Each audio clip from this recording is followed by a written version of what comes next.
buntaga atong hinabion ang usa sa mga ilado nga Feng Shui expert dinhi sa nasod ug sayran ta ang mga Pampaswerte karong tuiga. Let's all welcome Miss Marites Allen. Mayong buntag, Miss Marites, and welcome to GMA Regional TV Live.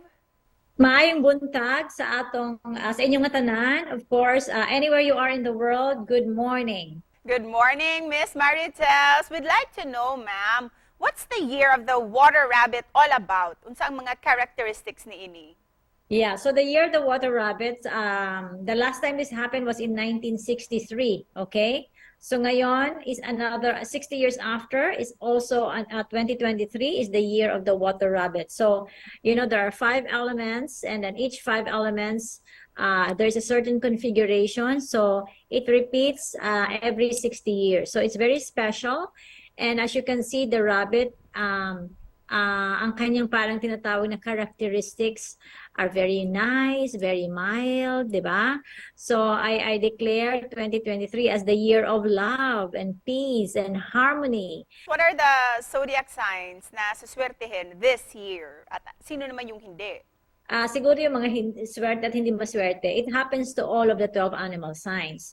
So basically, para na lang meron tayong going through the forecast doon sa mga nakikinig sa atin para malaman naman nila kung ano yung forecast nila. I'm gonna just give you na lang a brief forecast for each animal sign, right? So in terms of pag-ibig, of course, because ngayon tinatawag natin na center star ng taon is nasa gitna ng bahay. So everyone should be benefited with love, with marriage, with harmony. Pwede ng mga, kunyari, if one person needs traveling or going somewhere, also is scholastic achievement. So yan ang mga nakikita natin for the year. At the same time, if you want me to go through yung mga animal sign na nabubuhay ng mga, you know, born in the year of the rat and rabbit, you know, they have the so-called special star of romance for 2023. Yun namang mga kaibigan ng rabbit. These are all the animal signs of tiger, horse, and dog. So they have the so-called special star of relationship luck. So yung mga nakikinig sa atin dyan, special yan sa inyo. But then going through each animal sign, the rat will have the so-called future prosperity star, number 9.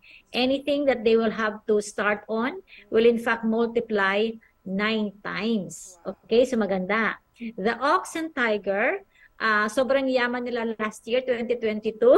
So this year, pwedeng mabawasan ang kanilang wealth luck. So they have the so-called robbery star. So ibig sabihin, they have to in fact put cures and enhancers for them. So they can actually put yung tinatawag natin na anti-robbery amulet. Ms. Marites, dito naman tayo sa mga career at negosyo. Ano ba yung magandang pasukin na trabaho at ano yung patok na negosyo ngayong taon? Yeah, anything to do with water element industry. Kaya nga, it's the year of the water rabbit. So kung ang negosyo mo is sabihin natin water refilling station, o diba? It's water element. Water is also about movements. So meaning mga delivery. Diba? Yung mga tao ngayon, parati na the increase of delivery request is so high.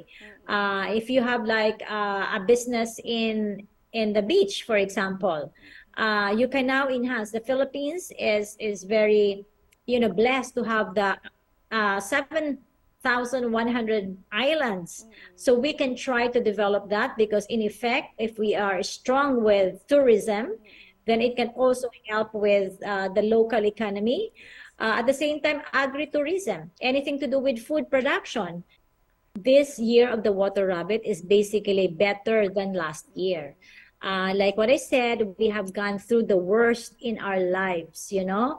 We were able to succeed and come out victorious in the year that passed. So in laws of physics, you know, what must come down has to go up. Daghang salamat, Ms. Marites. Dami naming natutunan sa iyo. And with that, what's your message para sa mga kapuso natin? Yes, so this morning, I would like to encourage everybody just to always, you know, again, wake up and, you know, sleep. Always being hopeful, prayerful. You know, for me, I always begin and end my day with prayers. You know, we are truly blessed that we have our Pete Senior Santo Niño that's being visited by tourists, by, you know, Filipinos all over the world. So that is something that is very special us here. And don't forget that for as long as we are alive, there's always hope.